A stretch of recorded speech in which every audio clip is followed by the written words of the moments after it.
Hello folks, and welcome to our 10-minute webinar. This one is on what makes a successful digital transformation project. And actually, more accurately, what is a digital transformation project if it's going to be successful? Well, I'm going to go through the basis of what we must all share in a belief system if we're to believe the same thing about digital transformation. There are many terms that have been bestowed upon it, and this is my understanding of digital transformation. In digital transformation, we have to look at strategy, because that is the place where we create the competitive advantage. Strategy is not the idea of what technology we'll use to make operational effectiveness. It's not about setting the right targets. It's not about integrating communications and technology. Strategy is about identifying the challenges within the organization that is preventing it from growing, and also looking at where the competition is, looking at what the customer habits are changing. And this can all be done in a digital driven world to allow us to compete better in the digital economy. That's only one part of it. Our people and a culture of innovation is what will sustain that competitive advantage. And technology and communications is simply the means that we use to deliver this competitive advantage. Many technology-driven companies say that technology creates a competitive advantage. It doesn't. The procurement of technology in its own right will not create competitive advantage. The use of digital communications of itself will not create competitive advantage.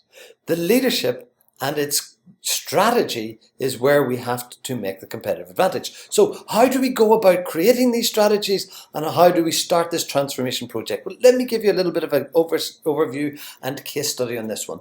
This is a university that I've worked with recently, and the university has a challenge. It has an international students department, and the purpose of the international students department is to get fee-paying students from outside of the European Union to attend the college for courses.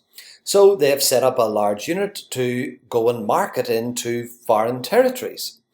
The college itself, when we start to ask questions around the number of people that are attending, they'll say, well, they'll get several thousand inquiries, but only convert a few hundred. They need 4,000 over the next few years in order to make the college economically viable as government restructures its funding.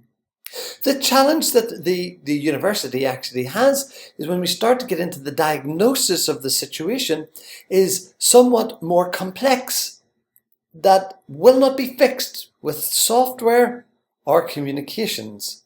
It will be fixed through digital transformation. Let me explain a little bit more background before we return to our university. In digital transformation, technology is going to be used. But as we know, it doesn't create competitive advantage. Anyone can typically buy the technology. So it's just simply the bed that's going to rest on the ground, and everything will be used and built upon it. What really matters and what really makes a difference is the strategy. But the strategy and the people are intertwined. If we do not get the right culture within the organization, the strategy can fall flat. In fact, most good strategies can be destroyed by bad culture. And culture comes from people not understanding their hierarchy of needs. What is it that is going to affect me in my life? How is that going to change? And how am I part of a bigger solution? When we just wheel in the technology, that part tends to miss. We happen to have a strategy and no structure.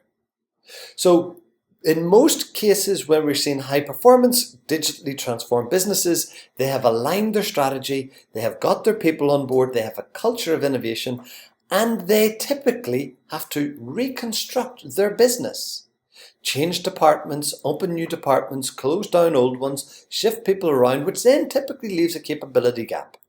When we define the capability gaps and we start to get people trained, then and only then are we ready for agile innovation. This idea of being able to innovate, because innovation must match the strategy. We must innovate around the strategy, and that innovation then creates competitive advantage, which we would then announce and bring to the fore. That's what really helps the digital marketing end of things.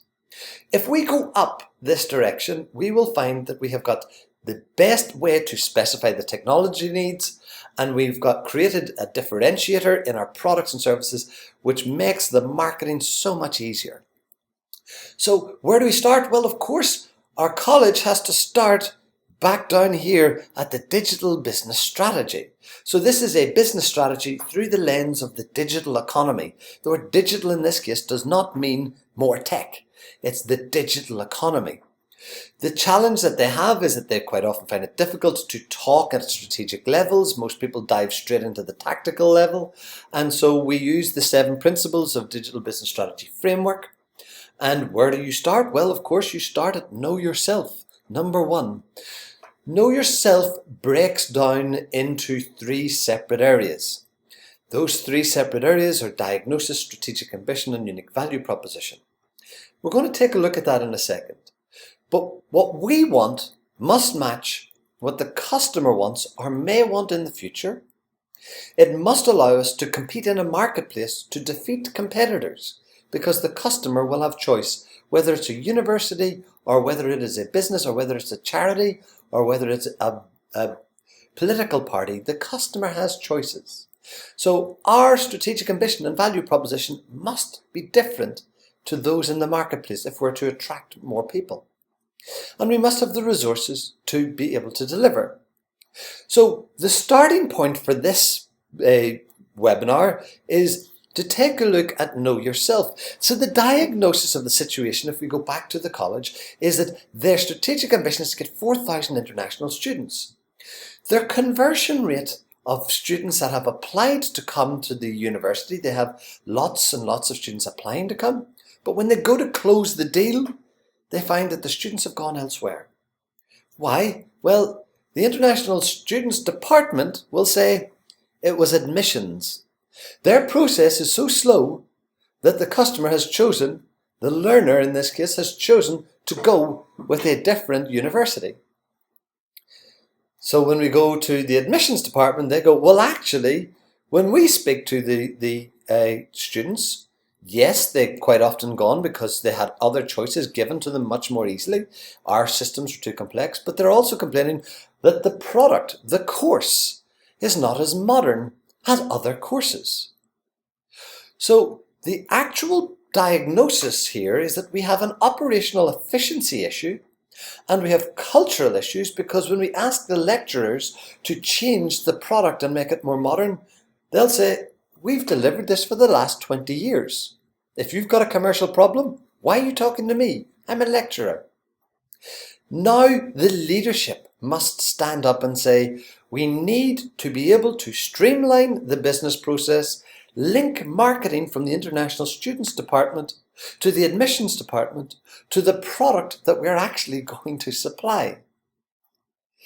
This will create all sorts of people engagement cultural issues. This will mean that actually the university needs to realign its entire business processes, not only just to attract more students, but just to stay in the game. They need to modernize. They have a fork in the road. They can simply buy digital technology. They can ask the student recruitment department to simply pour more students in at the top and hope we can increase our numbers. Or they can choose to digitally transform, where they look at their strategy, they look at how they're engaging internally with their people, they restructure their organizations, removing the inertia that the student faces, which is a barrier to recruitment. They look to modernize their product that they happen to have. They look to make it more accessible to students through other means, digital forms. But really, the big problem that has to be addressed first and foremost is, do we want to address these people issues, the cultural issues, and the business alignment issues? And if the answer is yes, then those lecturers will have capability gaps. They're not used to making these online blended e-learning systems. They may not be used to updating their modules to match modern science or mathematics. They may not have this understanding of what innovation means, and they confuse creativity and any good idea with innovation. They need to go through this process to create the competitive advantage, which then requires technology and communicated better through digital marketing. Give the marketer and the technologist this guidance, this stuff becomes easy. Decide to fudge the issue? This is incredibly hard. Thanks for watching.